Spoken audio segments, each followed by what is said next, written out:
Rama kitchen में विनोद का नाश्ता बना रही थी। अभी तो उसे विनोद के लिए लंच भी तैयार करना था। वह गाना गुनगुनाती हुई तेजी से हाथ चला रही थी। 9 बजे तक उसे नाश्ता और खाना दोनों तैयार कर लिया। बीच बीच में विनोद आकर उसके ठिठोली भी करता रहता और कभी सब्जी काटने में तो कभी लंच बॉक्स पैक करने में उसकी मदद भी करता रहा। रमा और विनोद के प्रेम विवाह को अभी 3 महीने ही हुए थे। अक्सर दोनों एक दूसरे के प्रेम में डूबे रहते थे। कॉलेज के दिनों का प्यार था दोनों का, और विनोद की नौकरी लगते ही दोनों ने घर वालों की इच्छा के विरुद्ध कोर्ट मैरिज कर ली। रमा और विनोद दोनों के घर वाले इस विवाह के खिलाफ थे और उनके विवाह में शामिल भी नहीं हुए थे। अपने अपने परिवार से दूर कॉलेज के दोस्त की मदद से विनोद ने एक छोटा सा फ्लैट ले लिया और अपनी छोटी गृहस्थी बसा ली। 10 बजे विनोद ऑफिस चला गया। रमा ने बाकी काम समेटे और अपने बेडरूम में चली आई। पलंग की साइड टेबल पर दोनों की खूबसूरत तस्वीर लगी थी। तस्वीर की फ्रेम बड़ी आकर्षण थी। गोल्ड कलर की जालीदार नक्शा सी वाली फ्रेम। रमा ने तस्वीर उठा ली। तस्वीर में लगे रमा और विनोद मुस्कुरा रहे थे। रमा बड़े जतन से तस्वीर साफ करने लगी अपने पल्लू से। मुस्कुराते हुए उसने तस्वीर वापस साइड टेबल पर रख दी। रमा जाकर ड्रेसिंग टेबल के सामने बैठ गई। नए नए प्यार का खुमार आंखों में गुलाबी डोरें बनकर झिलमिला रही थी। चेहरे पर अनोखी चमक आ गई थी। प्यार से मन ही मन तन भी निखर जाता है। रमा सोचने लगी, मेरा रंग कितना निखर आया है। यह प्यार की ही तो चमक है जो उसके हर अंग में झलक रही है। देर तक रमा आईने के सामने अपने आप को निहारती रही, अपना अंग अंग देखती रही। कहीं त्वचा में रूखापन तो नहीं, कहीं स्वच्छता में कमी तो नहीं, कहीं रंग फीका तो नहीं। आखिर यह उसके विनोद की अमानत है। रमा सिर्फ अपने आप को ही नहीं, अपने छोटे से घर को भी साफ सुथरा और व्यवस्थित रखती। अलमारियों में कपड़े करीने से रखे रहते। पलंग की चादर पर कभी एक भी सिलवट नजर नहीं आती। तकिए के लिफाफ सब धुले धुलाए रहते। विनोद के कपड़े वह अपने हाथों से प्रेस करती। विनोद अक्सर उसे बाहों में भरकर कहता, छोटा सा साधारण सा घर है, तुम क्यों सारा दिन इसे चमकाने में और साफ सफाई में लगी रहती हो। कम से कम प्रेस के लिए मेरे कपड़े ही लॉन्ड्री में दे दिया करो। सारा दिन इतनी मेहनत करती रहती हो, काम ही क्या रहता है मुझे, और अपने हाथ से तुम्हारा सारा काम करना मुझे अच्छा लगता है। रमा अपनी कमर के इर्द गिर्द कसे विनोद के हाथों को और भी कस लेती। 3 महीने 15 दिन तुम सारा दिन घर पर अकेली रह जाती हो। मुझे भी आजकल ऑफिस में देर हो जाती है, क्या करूं। नया बॉस बहुत खड़ूस है, काम में जरा भी ढिलाई बर्दाश्त नहीं करता। मेरा प्रमोशन भी ड्यू है। सोच रहा हूं तनख्वाह बढ़ जाएगी तो तुम्हें घर के लिए थोड़ा ज़रूरत का सामान दिलवा दूंगा या फ्रिज खरीद लेंगे। बस तुम्हें इतनी देर घर पर अकेले छोड़ना मुझे बहुत अखर जाता है। एक दिन देर शाम को घर पहुंचे विनोद ने रमा के कंधे पर सिर रखते हुए कहा, कोई बात नहीं, मैं भी समझती हूँ। आखिर तुम इतनी मेहनत अपने घर के लिए ही तो कर रहे हो। रमा ने उसके सिर पर हाथ फेरते हुए कहा, तुम आस पड़ोस में क्यों नहीं कोई सहेली बना लेती हो, तुम्हारा मन लगा रहेगा, या किटी पार्टी ज्वाइन कर लो। मुझे तो अपना घर ही अच्छा लगता है। घर के छोटे बड़े काम और तुम्हारी याद दिन कब निकल जाता है पता ही नहीं चलता। फिर भी आस पड़ोस में एक आध सहेली बना लो। कभी कभी बाजार हो आया करो, कुछ खरीद लिया करो अपने लिए। पड़ोस की मिसेस शर्मा, लाल आंटी, ऊपर वाली कांता बहन सबसे पहचान तो है, पर किसी के घर जाकर बेकार की गपबाजी करना मुझे अच्छा नहीं लगता। बाजार जाओ तो यूं ही 200-400 रुपये दूसरों की देखा देखी खर्च हो जाते हैं। मुझे तो जो भी ज़रूरत होती है तुम्हारे साथ जाकर ले आती हूँ। तुम कितनी अच्छी और समझदार हो रमा। अगर तुम मेरे जीवन में नहीं आती तो पता नहीं मेरा क्या होता। विनोद ने अचानक भावुक होते हुए कहा। चलो हटो, इतनी भी अच्छी नहीं हूँ मैं। तुम तो बेवजह मेरी तारीफें करते रहते हो। रमा के गाल गुलाबी हो गए। मुझे तो इस बात का हमेशा दुख रहता है कि मेरी वजह से तुम्हारे मम्मी पापा ने तुमसे बहुत अपराध बोध सा होता है। बहुत तुम्हें अपराधी महसूस करने की कोई ज़रूरत नहीं है रमा। इससे तुम्हारी क्या गलती है? तुम ज़बरदस्ती तो आई नहीं हो मेरी ज़िंदगी में। मैंने तुमसे प्यार किया है। मम्मी पापा अगर अपने बच्चों को सम्मान चाहते हैं तो उन्हें भी बच्चों की इच्छाओं व भावनाओं का सम्मान करना चाहिए। विनोद ने तल्ख स्वर में कहा। फिर भी मुझे लगता है कि तुम्हें वहाँ एक बार और जाना चाहिए। आखिर भी तुम्हारे छोड़ो भी, तुम भी क्या बात ले बैठी।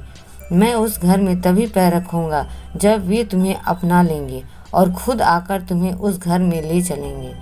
विनोद का प्यार रमा को भाव विभोर कर गया। वह विनोद की बाहों में सिमट गई। लाइट बंद हो गई। पलंग के साइड टेबल पर रखे फोटो फ्रेम में रमा और विनोद की तस्वीरें अंधेरे में भी मुस्कुरा रही थीं। 3 महीने 28 दिन। अरे ये क्या कर रहे हो? छोड़ो भी, मैं काट लूँगी सब्जी। वैसे भी सारा दिन ऑफिस में थक जाते हो और घर पर भी काम करते हो। आओ आराम से बैठकर चाय पियो और पेपर पढ़ लो। क्या हुआ? सब्जी काटना कोई मेहनत का काम थोड़े ही है। इसी बहाने तुम्हारे साथ बातचीत भी हो जाती है, चाय भी पी लेता हूँ और तुम्हारी मदद भी हो जाती है। यानी एक पंथ दो काज। और पेपर तो ऑफिस में लंच टाइम में खाना खाते हुए पढ़ लेता हूँ। वैसे भी क्या खबरें होती हैं? वही राजनीतिक का रोना और 2-4 एक्सीडेंट, घोटाले, लूट और खून खराबा बस। अरे अब ये क्या? शर्ट क्यों प्रेस कर रहे हो? मैंने आज के लिए तुम्हारा शर्ट प्रेस करके तो रखा है। तुम सारा काम अपने हाथ से करती हो। मैंने सोचा आज छुट्टी है, घर के काम में तुम्हारा हाथ बटा दूं। मुझे तो ऑफिस से हफ्ते में 1 दिन की ही छुट्टी मिल जाती है, पर तुम्हें तो 7 दिन खटना पड़ता है घर के कामों में। खटना नहीं कहते, ये तो स्त्री का सौभाग्य होता है। चलो आज तुम्हें पिक्चर दिखा लाऊं। रात का खाना भी बाहर खा लेंगे। क्या फ़ायदा मुंह बंद करके अंधेरे में पर्दे पर हीरो हीरोइन का रोमांस देखने का? बेकार में 400 से 500 रुपये खर्च हो जाएंगे। खाने में पाव भाजी बना लूँगी, झटपट बन जाएगी। तो चलो आज इस कमरे के उजाले में ही रोमांस देख लेते हैं, विनोद ने शरारत से कहा। रमा विनोद की बाहों में सिमट गई। फोटो फ्रेम में लगे रमा और विनोद मुस्कुरा रहे थे। 4 महीने 17 दिन। सुनो अर्चना आई, यानी मिसेस शर्मा मुझे बाजार तक साथ चलने को कह रही थी। उनके साथ चली जाऊं? हाँ हाँ, क्यों नहीं, अच्छा है, तुम्हारी भी मन बहल जाएगा।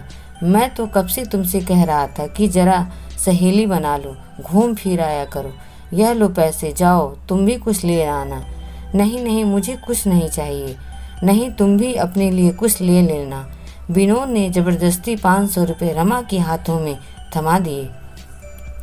5 महीने 9 दिन। अरे आप जल्दी आ गए, बहुत देर से खड़े थे क्या?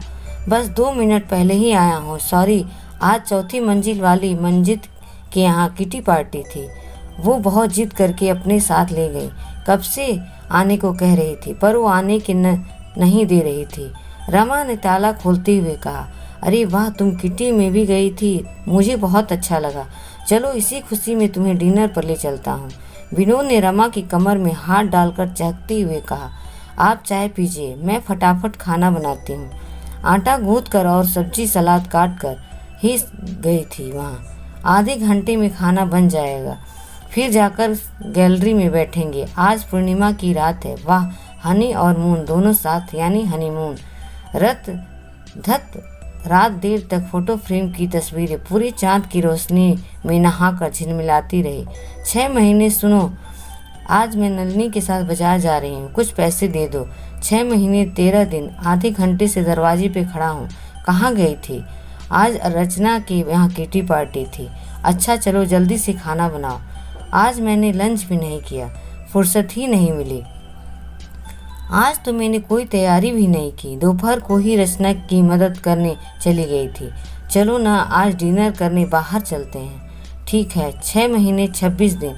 सुबह के समय प्लीज़ ज़रा सब्जी सलाद काट दो ना, मुझे देर हो रही है। क्यों, कहाँ जाना है? आज सब लोग मिलकर प्रदर्शनी देखने जाने वाले हैं, काफ़ी दूर है, जल्दी निकलना पड़ेगा। कुछ पैसे भी दे देना। सुना है बहुत अच्छी अच्छी चीज़ें और कपड़े आए हैं। आजकल बहुत घूमने लगी हो बाहर, ज़रा घर पर भी ध्यान दिया करो और हो सके तो थोड़ा अपने खर्चों पर भी रोक लगाओ। ठीक है बाबा, पर अभी सब्जी तो काट लो। लाओ। रमा तैयार होकर जाने लगी तो फोटो फ्रेम पर नज़र पड़ी। उस पर धूल चढ़ी हुई थी। आजकल दूसरे कामों के चक्कर में अक्सर वो फोटो फ्रेम साफ करना भूल जाती है। उसने आसपास नज़र दौड़ाई कि कोई कपड़ा मिले तो इसे साफ कर दे, पर कुछ नहीं दिखा। चलो कल साफ कर दूंगी। शाम के वक्त यह क्या सिर्फ खिचड़ी बनाई है? आज बहुत थक गई थी, खाना बनाने की हिम्मत ही नहीं थी। रात विनोद देर तक रमा के खर्राटे सुनता हुआ जागता रहा। 7 महीने 11 दिन। सुनो, एक फ्रिज ले लेते हैं, अब गर्मी आ गई है, खाना और दूध खराब होने लगा है। अभी तो पैसे नहीं हैं, 1-2 महीने बाद देखेंगे। क्यों, तुम तो कह रहे थे कि तुम्हारी तनख्वाह काफ़ी बढ़ गई है। फिर विनोद चुप रहा। 4-6 बार सवाल करने पर विनोद का जवाब मिला, बहन की शादी तय हो गई है। पापा को पैसे चाहिए थे, उन्हें दे दिए। यानी तुम अपने घर जाने लगे? हाँ, तो मुझे क्यों नहीं ले गए अपने साथ? मुझे बताया भी नहीं। वे लोग तुम्हें अपनाने को तैयार नहीं हैं, फिर भी तुम वहाँ गए। पर तुम तो कहते थे कि जब तक वे लोग मुझे नहीं अपना लेते तुम भी वहाँ नहीं जाओगे। अगर वे लोग तुम्हें उम्र भर नहीं अपनाएंगे तो क्या मैं ज़िंदगी भर के लिए अपने मम्मी पापा से नाता तोड़ लूँ? मैंने भी तो तुम्हारे लिए अपने मम्मी पापा को छोड़ा है। तुम्हारी बात अलग है, लड़कियां तो वैसे भी अपना घर द्वार छोड़ कर आती हैं। लेकिन और वह एक बहुत लंबी और तीखी बहस। रमा का मन बहुत आहत हुआ।